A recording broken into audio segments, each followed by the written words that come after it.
नमस्कार. न्यूज डंकामध्ये मी महेश विचारे आपल्या सगळ्यांचं मनपूर्वक स्वागत करतो. मित्रांनो, न्यूज डंकाच्या वतीने हिंदवी स्वराज अभियान ही मोहीम आम्ही सुरू केलेली आहे, हे आपण जाणताच. आणि या माध्यमातून आपण राष्ट्रीय स्वयंसेवक संघाला यंदा 100 वर्ष पूर्ण होत आहेत. त्यानिमित्ताने आपण या संघटनेच्या या आत्तापर्यंतच्या 100 वर्षाच्या वाटचालीचा एक आढावा घेण्याचा किंवा त्यातले वेगवेगळे पैलू जाणून घेण्याचा प्रयत्न करतोय. आजचा जो विषय आहे तो म्हणजे सामाजिक समरसता आणि राष्ट्रीय स्वयंसेवक संघ यांचं काय नातं आहे, त्याची पार्श्वभूमी काय, इतिहास काय, त्यांच्यासमोरची आव्हानं कोणती आहेत किंवा होती, आणि आगामी काळामध्ये वाटचाल आणखी कशा पद्धतीने होणार आहे याविषयी आपल्याला समजून घ्यायचं आहे थोडं. आणि त्यासाठी आज आपण बोलणार आहोत ते पद्मश्री गिरीशजी प्रभुणे यांच्याशी. सामाजिक कार्यकर्ते म्हणून आपण सगळेच त्यांना ओळखतो. विशेषतः भटक्या विमुक्तांसाठी त्यांचं कार्य जे आहे ते प्रचंड मोठं आहे. आणि त्यामुळे त्यांच्याकडून हे जाणून घेऊया की सामाजिक समरसता आणि संघ यांचं कसं नातं आहे, काय नेमकं त्यामागचा इतिहास आहे आणि वर्तमानातलं कसं हा सगळा विषय आहे हे जाणून घेण्याचा प्रयत्न करूया. गिरीशजी, आपलं खूप खूप स्वागत आहे न्यूज डंकामध्ये. नमस्कार. तर पहिली गोष्ट म्हणजे एकूणच राष्ट्रीय स्वयंसेवक संघ जो आहे हा नेहमीच हिंदूंच्या संघटनासाठी ओळखला जातो आणि हिंदूंचं संघटन करणं हे एक प्रमुख त्यांच्यासमोरचं ध्येय आहे. अशा वेळेला एक मोठा त्यासमोरचा अडसर जो असतो तो म्हणजे हिंदू समाजामध्ये असलेल्या वेगवेगळ्या जाती, त्या वेगवेगळ्या जातींना एकत्र ठेवणं आणि त्यातून हिंदू समाजाचं संघटन करणं हे राष्ट्रीय स्वयंसेवक संघ करत आलेला आहे. आणि त्याच्यातून ही समरसता जी आहे, सामाजिक समरसता, वेगवेगळ्या जातींमधली समरसता ही आवश्यक बनते. तुम्हाला या संदर्भात काय सांगता येईल की यामागचा काय इतिहास आहे, म्हणजे संघाने हे काम जे आहे ते कधीपासून सुरू केलं, काय नेमका त्यामागचा उद्देश होता? राष्ट्रीय स्वयंसेवक संघाची शताब्दीचा हा कालखंड सुरू आहे आणि संघ मुळातच हिंदूंचं संघटन करण्यासाठी निर्माण झाला. पूजनीय डॉक्टर हेडगेवार यांनी त्यावेळच्या काँग्रेस प्रणित संघटनेमध्ये, त्यावेळेस तो त्या अर्थाने पक्ष नव्हता, पण झालेली काँग्रेसची संघटना होती. त्याच्यात त्यांनी डॉक्टरांनी कामही केलं होतं. कलकत्त्याच्या अनुशीलन समिती ही प्रामुख्याने स्वातंत्र्यासाठी लढत होती. अनेक सशस्त्र क्रांतिकारक त्यातनं निर्माण झाले. अनेक प्रकारची कामं त्या काळात उभी राहिली बंगालमध्ये आणि देशभरात. त्याच्यातही प्रत्यक्ष डॉक्टर हेडगेवार हे काम करत होते. त्या सगळ्या पार्श्वभूमीवरती महाराष्ट्राची पार्श्वभूमी आणि देशाची पार्श्वभूमी ही महत्वाची आहे. भारतात इंग्रजांचं आगमन हे प्लासीच्या लढाईच्या आधी सुरू झालं. छत्रपती शिवरायांच्या काळातही इंग्रजांची वखार काही काळ त्या भागात काम करत होती. वेगवेगळ्या ठिकाणी वकील येऊन गेलेले होते. पोर्तुगालमध्ये जे आहेत ते गोव्यामध्ये, दीव दमण अशा याच्यामध्ये होते. फ्रेंच कर्नाटकात आलेले होते आणि इंग्रज कलकत्त्याकडे प्रथम उतरले होते. तिघांचाही उद्देश जरी व्यापार करण्याचा होता तरी सत्ता मिळवणं, देश ताब्यात घेणं. याच बरोबर आपण इंग्रज, फ्रेंच किंवा पोर्तुगीज किंवा डच थोडेफार, कारण खाली श्रीलंकेमध्ये डचांचं हे होतं, तर ह्यांचा आपण ज्यावेळी उच्चार करतो त्यावेळेस त्यांच्या देशाचा नामोल्लेख करतो. परंतु त्यांचा देशाचा राष्ट्रीय धर्म हा इस्लाम जसा आहे तसा ख्रिश्चन आहे. आणि ख्रिश्चनांचा म्हणजे इंग्रज आले, पोर्तुगीज आले किंवा फ्रेंच आले, हे आपापल्या बरोबर आपला धर्म प्रचारक याची यंत्रणाही घेऊन आले. आणि त्यामुळे एकाच वेळेला ही दोन्ही कामं समांतर पद्धतीनं देशभरात चालू होती. आणि इंग्रजांच्या काळात इंग्रज मिशनरी जे संपूर्ण भारतभर विखुरले, पुणे, मुंबई, कलकत्ता, दिल्ली, सर्व भारतात अनेक देशात जवळजवळ 150 वर्षापूर्वीची चर्च आहेत. आदिवासी क्षेत्रामध्ये झाबुआ सारखा जिल्हा आहे त्याच्यात तर 150-200 वर्ष झाले चर्चला स्थापन. त्यामुळे एकीकडे प्रशासन, एकीकडे व्यापार आणि दुसरीकडे धर्मप्रसार. आणि या धर्मप्रसारामध्ये इंग्रज मिशनरी जे आहेत त्यांनी त्याचबरोबर छोटी छोटी वृत्तपत्र आपापल्या ठिकाणी सुरू केली. भारतामध्ये जवळपास त्या काळामध्ये म्हणजे 150-200 वर्षापूर्वी 200 वृत्तपत्र, मासिक, साप्ताहिक अशी निघत असत. याचं संचालन हे इंग्रज मिशनरी करत असत. आणि त्यातून भारतीयांची मनोभूमिका, मानसिकता बिघडावी, विघटनाकारी विचार त्यांच्यात यावे, त्यातले जे दोष आहेत समाजामध्ये आलेले, भारतीय समाजात जवळजवळ 500-600 वर्ष इथे मुसलमानांचं राज्य होतं, राजवट होती. विविध मुसलमानी शाह्या वेगवेगळ्या ठिकाणी राज्य करत होता. त्यांनी इथली परंपरेनं चालत आलेली विकसित अशी हिंदू समाज पद्धती, हिंदू जीवन पद्धती, हिंदू वैज्ञानिक पद्धतीनं एक वेगळी औद्योगिक क्रांती युरोपात जी झाली त्याच्या आधी काही हजार वर्षापूर्वीपासून भारतात ही औद्योगिक क्रांती झाली. आणि त्या क्रांतीच्या आधाराने पूर्ण भारत एक वेगळ्या प्रकारचा उद्योगधंद्याने स्वयंपूर्ण अशी गावं उभी राहिली. हे ज्ञान आहे. ज्ञानावरती आधार अशा काही समूह, ज्याला पुढे जाती समूह म्हटलं गेलं, ज्ञाती समूह म्हटलं गेलं, आज ज्याला जाती म्हणतात त्यांना मधल्या काळात मध्ययुगात ज्ञाती म्हटलं गेलं. ज्ञाती या शब्दाचा अर्थ ज्ञ ज्ञानाती इति ज्ञाती. ज्ञ म्हणजे ज्ञान. त्यामुळे ज्या ज्ञानाच्या आधारावरती विविध उद्योग प्रधान अशा ज्ञाती संस्था उभ्या राहिल्या. आणि त्याच्या आधाराने वस्त्र विणणं, वस्त्रामध्ये शेती, कापूस तयार करण्यापासून ते वस्त्र तयार होईपर्यंत मधलं जे हातमाग आणि मागाच्या रचना प्रत्येक गावापर्यंत, गावागावात, त्याच्याच बरोबर रेशमाची वस्त्र आहेत, त्याच्याबरोबर लोकरीची वस्त्र आहेत. लोकरीची वस्त्र बनवणारे जे आहेत ते धनगर समाजातल्या एका पोटजातीकडे ते काम होतं. रेशमी वस्त्र बनवणाराही आदिवासी आणि असे अन्य पैठण, ढाका अशी महाराष्ट्रात, देशभरात मोठी केंद्र होती मलमल म्हणजे रेशमी वस्त्र बनवणारी. आणि सुताची जी वस्त्र आहेत ती संपूर्ण देशभरात वेगवेगळ्या प्रकारे. त्यामुळे डॉक्टरांच्या काळामध्ये ह्याचं संघटन करणं, याचा अर्थ जो गुलामगिरीतून देशाला मुक्त करणं, पुन्हा एकदा स्वावलंबी करणं. 1925 साली संघाची स्थापना झाली. 25 सालापर्यंत जवळजवळ 100, 125, 150 वर्ष इंग्रजांना येऊन झाली होती प्लासीच्या लढाईनंतर. प्लासीची लढाई 1757 झाली. पानिपत त्याच्यानंतर 4 वर्षांनी झाली. 1761 पानिपत झालं. म्हणजे पानिपतापर्यंत पेशवे म्हणजे शिवशाही अस्तित्वात होती. पानिपतानंतर त्याला उतरती आली. तरी सुद्धा पानिपताच्या नंतरही अटकेपार जाऊन झेंडे रोवले गेले.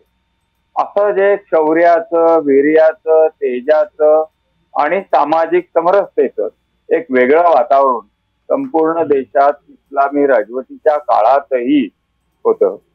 याच काळात, इस्लामी राजवटीच्या काळातच सुरुवात जी आहे इस्लामी राजवटीची, ती तक्षशिला, नालंदा सारखी जवळजवळ 150-200 विश्वविद्यालय भारतात होती 11व्या शतकाच्या अखेरपर्यंत.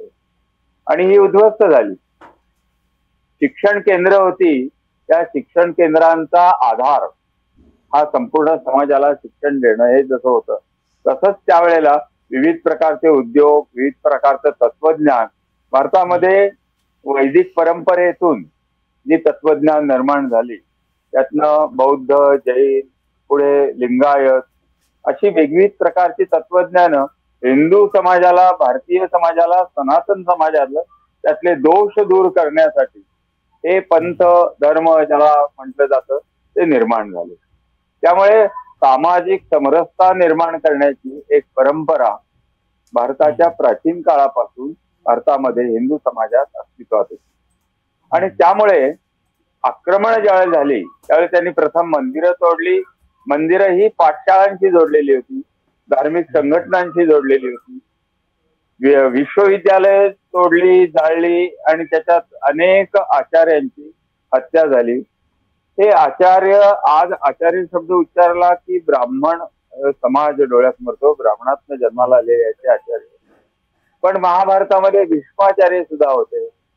भीष्माचार्यांचं उदाहरण जर घेतलं तर भीष्माचार्य क्षत्रिय होते, राजघराण्यातले होते, ब्रह्मचारी होते.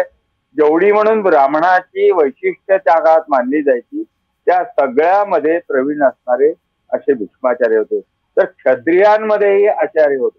उपनिषद काळ जो आहे या काळामध्ये अनेक ऋषी मुनी हे वेगवेगळ्या जातींमध्ये जन्माला आले.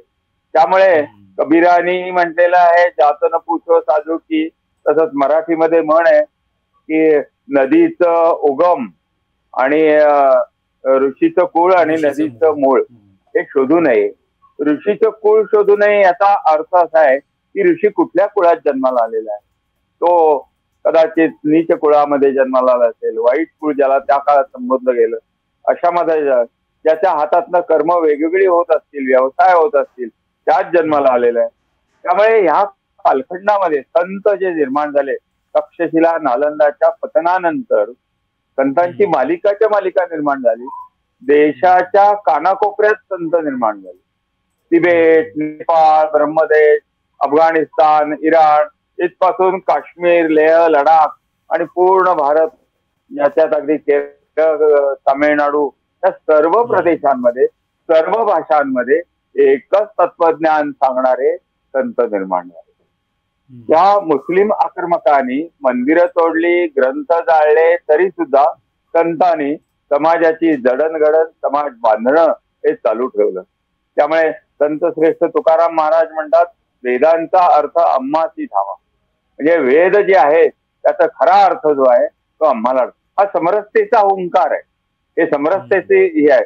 त्यामुळे ह्या पार्श्वभूमीवरती मुसलमानांचं पाडाव होणं आणि इंग्रजांचं इथं स्थिर होणं. मुसलमान आले, त्यांनी प्रयत्न केला धर्म थोपण्याचा, धर्म लादण्याचा. अनेक प्रकारे लाखो लोकांचा धर्मांतर केली. काही लाख लोकांना त्यांनी मारून टाकलं.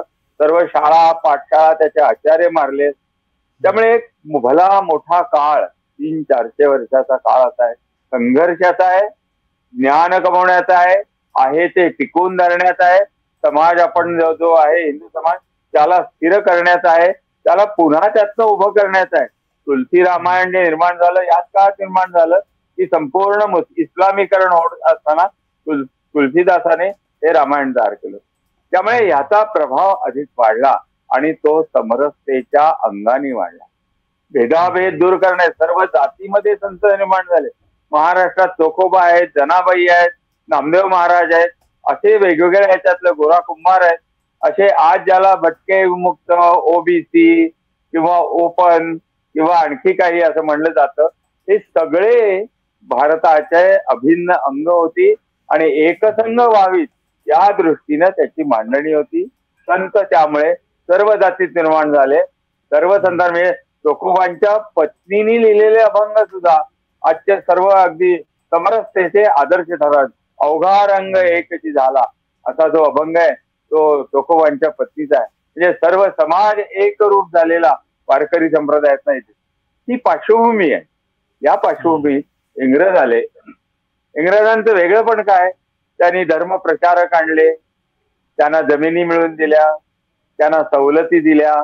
धर्मप्रचारकांनी मिशनऱ्यांची शाळा सुरू केल्या, ज्या शाळांमध्ये त्या भाषांचा अभ्यास करून कर्नाटकात कानडी, महाराष्ट्रात मराठी, सर्व भाषां, बंगालमध्ये बंगाली, तामिळमध्ये तामिळी, मल्याळीमध्ये मल्याळी, गुजरातमध्ये गुजराती, अशा सर्व भाषांमध्ये मिशनऱ्यांनी भाषांचा अभ्यास करून ख्रिस्ताची पुराणं रचली. ती भारतीय संतांनी लिहिलेल्या रचनांच्या आधाराने रचली. ख्रिस्त पुराण महाराष्ट्रातलं जे फादर लेदरले फादर जे आहेत स्टीफन, त्यांनी जे लिहिलेले ख्रिस्त पुराण आहे ते ज्ञानेश्वरी आणि तुकारामांच्या गाथा याच्या आधाराने लिहिलेले. त्यामुळे त्याचा प्रभाव हळूहळू समाजावर पडू लागला. शिक्षण व्यवस्था निर्माण झाली. पूर्वी पारंपरिक न्याय व्यवस्था होती ती ग्रामपंचायत म्हणजे गावाच्या पातळीवरती ती. गावाच्या पातळीवरती गाव ते जे प्रमुख श्रेष्ठ लोक असतील अनुभवी ते गावात न्याय निवाडा करत असत. तिथे नाही झाला तर राजदरबारी जात असत. त्यामुळे अशा महागौतम गोत्र त्याला म्हणले अशी ती न्याय पंचायत असायची. ती मोडून काढली आणि त्या ठिकाणी न्यायपालिका आणली. कलेक्टर नावाचा, कलेक्टर म्हणजे संग्रह करणारा, टॅक्स जमा करणारा, कलेक्शन करणारा, धान्य हे करणारा, असा एक कलेक्टर तिथे निर्माण केला. संपूर्ण देशाचे जिल्हे तयार केले आणि एक प्रशासन व्यवस्था इंग्रजांना त्यांचं राज्य चालवण्याकरता जी आवश्यक होती ती त्यांनी निर्माण केली. या ह्याच्यामध्ये ख्रिश्चन मिशनऱ्यांची भूमिका ही अत्यंत महत्वाची आहे. इंग्रजांचं राज्य स्थिर करायचं असेल तर इंग्रजांना मानणारा म्हणजे इंग्रजांचा धर्म मानणारा वर्गही इथे मोठ्या प्रमाणात झाला पाहिजे, निर्माण झाला पाहिजे. म्हणजे यावच्चंद्र दिवाकरो हे संस्कृत वचन आहे. हे इथल्या प्रमुख धुरीणांनी इंग्रजांसाठी म्हटलेलं आहे. यावच्चंद्र दिवाकरो इंग्रजांचं राज्य राहील अशा प्रकारची विचारसरणी या ठिकाणी आली. त्याच काळात ब्राह्मो समाज, प्रार्थना समाज असे वेगवेगळे समाज निर्माण झाले. जे हिंदू आर्य समाज, जे हिंदू धर्मातले प्रथा, रीतिरिवाज, रूढी ज्या वाईट आहेत चालीरीती त्या दूर करून पुन्हा हिंदू समाजाला एकसंघ करण्याच्या दृष्टीने म्हणजे बसवेश्वरांनी, तथागत गौतम बुद्धांनी, आर्य चाणक्यानी, महावीरांनी जे प्रयत्न आधीच्या काळात केले ते पुन्हा आर्य समाज आणि ब्राह्मो समाज, प्रार्थना समाज यांनी केले. याच्या काळामध्ये अनेक जण असे लिखाण करणारे ब्राह्मण समाजातले ख्रिश्चन मिशनरी झाले. मोडक शास्त्री होते, शिवरामपंत मोडक. गोरे शास्त्री होते वाईचे, जे बंगालमध्ये जाऊन ज्यांनी मोठ्या प्रमाणात ख्रिश्चनीकरण केलं. या सगळ्यांनी रेव्हरंड टिळकांसारखे एक मिशनरी होते, जे कवी होते इथे. असा एक वर्ग, प्रबुद्ध वर्ग, जो बुद्धिमान वर्ग मानला गेला समाजातला, तोही ख्रिश्चन झालेला आणि त्याच्या करवीही इंग्रजांनी आपली सत्ता टिकवण्याकरता धर्म प्रचार हे महत्वाचं साधन मानलं.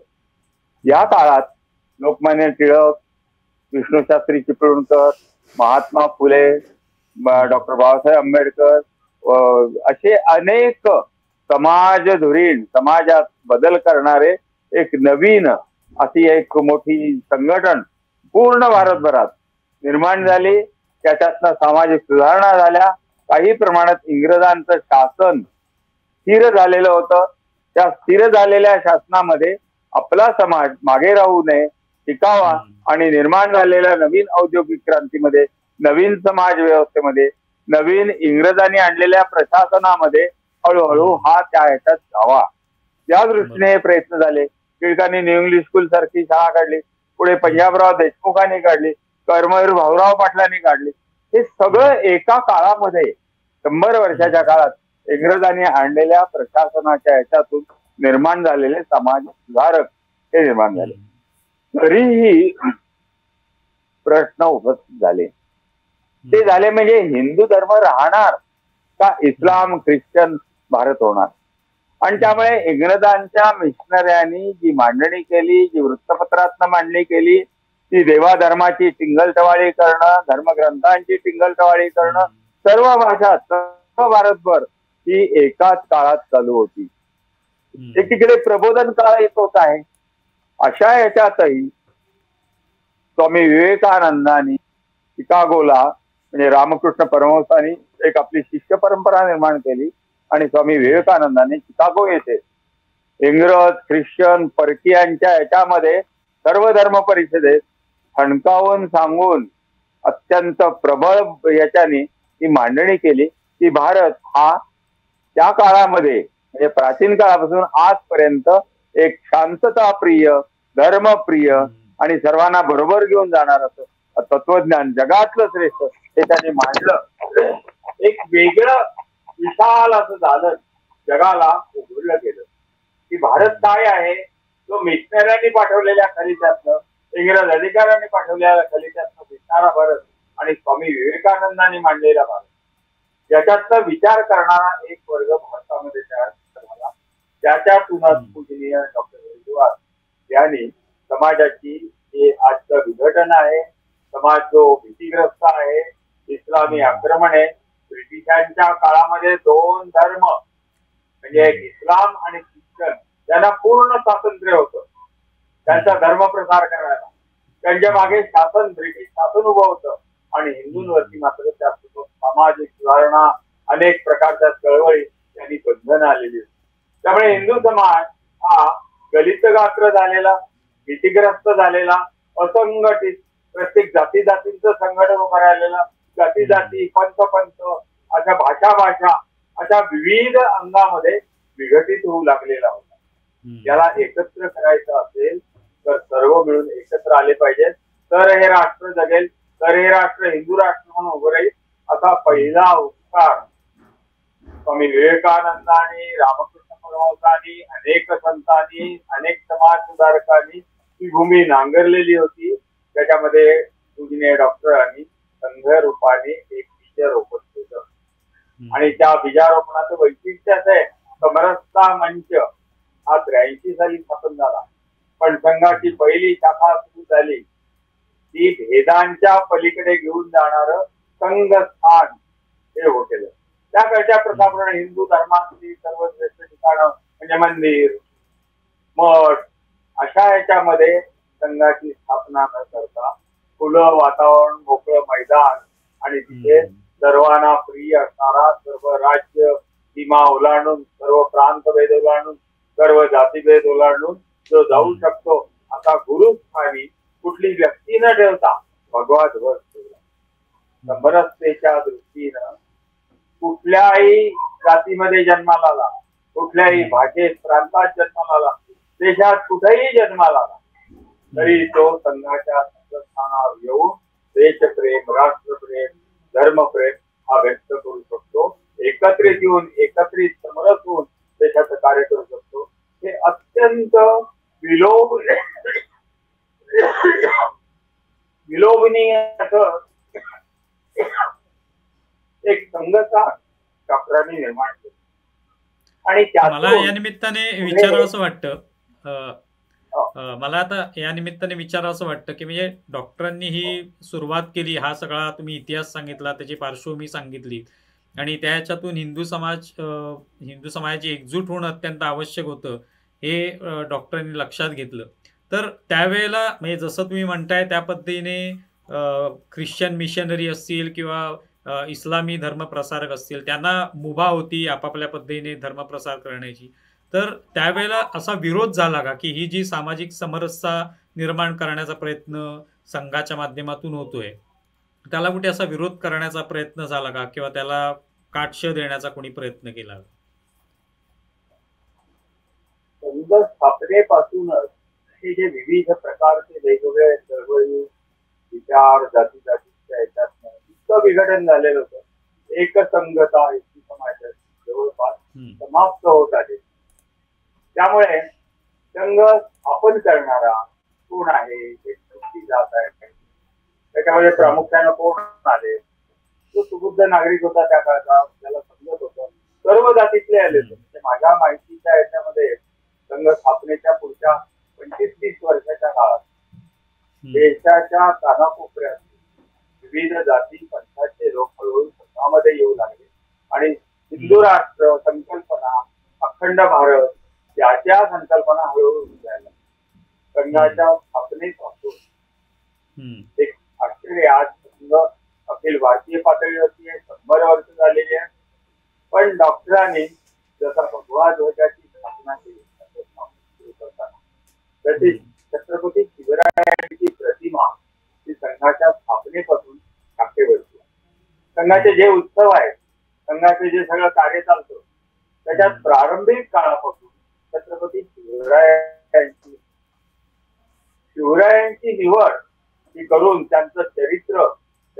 जीवनातले असंख्य प्रसंग आज भारताच्या कानाकोपऱ्यात आसाम, नागालँड, मणिपूर किंवा इकडे लेह, लडाख, काश्मीर, जम्मू, पूर्ण देशभरात जिथे जिथे संघाची शाखा लागली तिथे तिथे शिवरायांचं चरित्र केलं. शिवरायांची चरित्राच्या बरोबर त्यांनी स्थापन केलेले हिंदवी राज्य केलं आणि त्याच्याबरोबरच एक संघटनाचं सूत्र सामान्य माणसातून संघटन कसं करावं हे छत्रपती शिवरायांनी दाखवून दिलं. यशस्वी प्रशासक छत्रपती शिवाजी महाराज हे सर्व देशभरात. त्यामुळे देशाची एक बांधणी, हिंदू समाजाची बांधणी होत असताना हिंदवी स्वराज्य हा माझा जन्मसिद्ध हक्क आहे किंवा अशा प्रकारची सगळी स्वराज्याची बांधणी हिंदू स्वराज्य ही संघाच्या माध्यमातून कानाकोपऱ्यात. त्यामुळे त्या त्या ठिकाणचे मिशनरी प्रणित चळवळी त्या ठिकाणच्या यांनी याला विरोध केला, खूप मोठ्या प्रमाणात विरोध केला. आजचा गायक तो विरोध तसा संक्रमित होत आलेला आहे.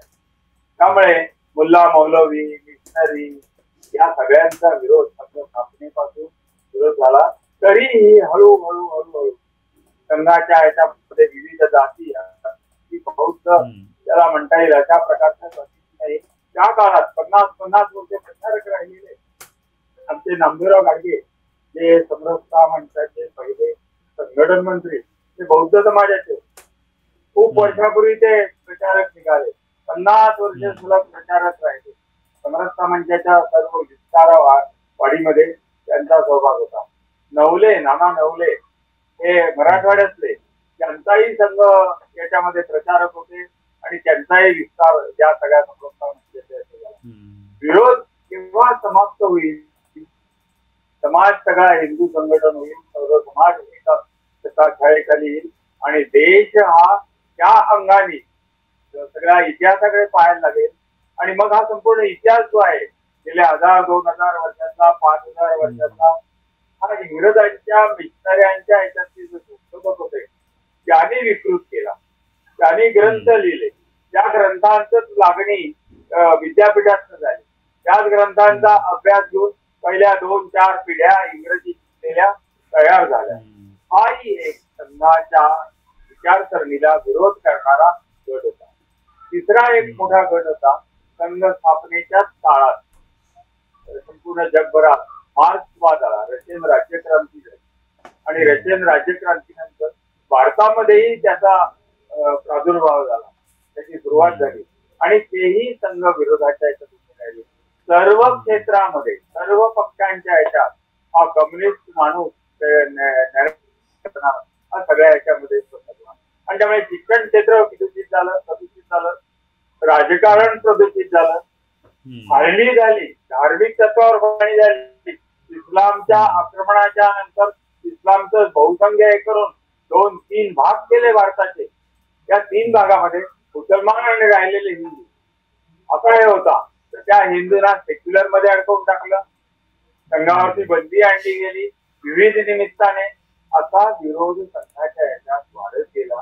तसं पाहिलं तर संघाच्या शाखेवर डॉक्टर बाबासाहेब आंबेडकर, भारतरत्न डॉक्टर बाबासाहेब आंबेडकर हे अनेक वेळा येऊन गेलेले, ते पाहिलेलं संघटनेत. महात्मा गांधी सुद्धा त्या काळात अनेक ठिकाणी येऊन गेलेले. परंतु म्हणजे डॉक्टर बाबासाहेब आंबेडकरांच्या भंडाऱ्याच्या निवडणुकीच्या काळात तत्वपद्धत वेगळी हे त्यांच्या बरोबर काम करत होते प्रचारात. असं सगळं एक प्रकारची रचना असताना समाजात प्रबोधनाचा शाखेमध्ये येत होते. शाखा म्हणजे कुठली अशी मनोवादी असं जे आजकाल म्हणलं गेलं असं नव्हतं. सर्व जातीचे सर्व पंथाचे येऊन एक दिलाने राष्ट्रोत्थानाचं काम करणं असे असणाऱ्याला मार्क्सवादी विचारसरणी सार्वत्रिकरित्या विविध अंगाने चित्रपटातून सगळ्या ह्याच्यातून एक वेगळ्या प्रकारचं नॅरेटिव्ह निर्माण केलं आणि अराष्ट्रीय वृत्ती त्या ह्याच्या देशात संविधानाच्या आधारानेच कसे आपण जगू शकतो हे त्याने दाखवून दिलं. त्यामुळे संघ हा राष्ट्रवादाचं हिंदू राष्ट्रवादाचं हे आहे, त्याचंच एक अंग सामाजिक समरसता म्हणते. अधिक स्पष्टपणे त्याचा हे व्हायला पाहिजे, समाजाला समजलं पाहिजे की जो दलित आहे, जो मागास आहे, जो पददलित आहे, जो वंचित आहे, सर्व क्षेत्रात वंचित आहे, शिक्षणापासून वंचित आहे, अर्थार्जनापासून वंचित आहे, राजकीय क्षेत्रात तो पुढे येऊ शकत नाही, औद्योगिक क्षेत्रामध्ये तो मागासलेला राहिलेला आहे. या सगळ्या ह्याच्यात सांस्कृतिक ह्याच्यात तो मागासलेला आहे. या सगळ्या ह्याच्यात त्याला सन्मान मिळाला पाहिजे, त्याला निवारा मिळाला पाहिजे, त्याला शिक्षण मिळालं पाहिजे आणि सर्व प्रकारचं काम आपल्या बरोबरीने हिंदू समाजाच्या श्रेष्ठांच्या बरोबरीने त्याला सन्मानपूर्वक करता आलं पाहिजे. याचा एक वैचारिक मांडणी करणारा सहज सोपा असा दोन्ही बाजूनी एकमेकाची समभाग करून सहभागाने काम करता येईल असा हा समरसतेचा मंत्र हा त्यासाठी निर्माण झाला आणि त्याचं खूप मोठं परिवर्तन देशभरात आज होत आहे.